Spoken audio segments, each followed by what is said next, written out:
È un coltivare la memoria e rinsaldare legami che rischiano di andare perduti. È il cuore del ciclo di incontri Chiavari chiama America Latina, riflessioni e testimonianze su un continente amico. La rassegna, curata in collaborazione con il settimanale Piazza Levante, vuol ricordare la storia di emigrazione del Tigullio e del suo entroterra in Sud America, in una società, quella attuale, che rischia di dimenticare il passato, primi tra tutti i giovani.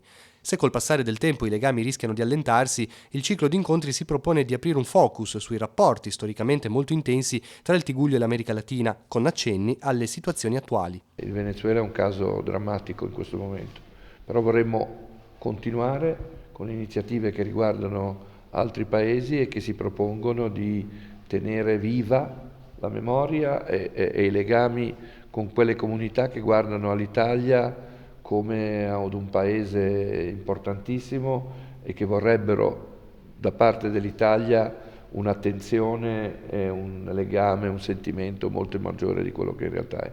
Il primo incontro è dedicato al dramma del Venezuela. Il giornalista Massimiliano Lussana intervisterà il docente di storia dell'America Latina all'Università di Bologna, Loris Zanatta. L'appuntamento è per sabato 18 maggio alle 17:30 in Y-Lab a Chiavari, un'occasione per riflettere sulla retorica del sovranismo militare.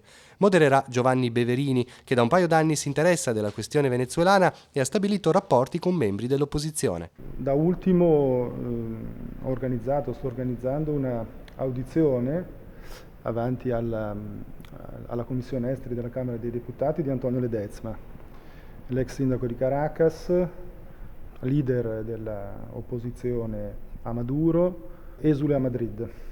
Solo fino a 50 anni fa il Venezuela era una delle maggiori potenze economiche del mondo.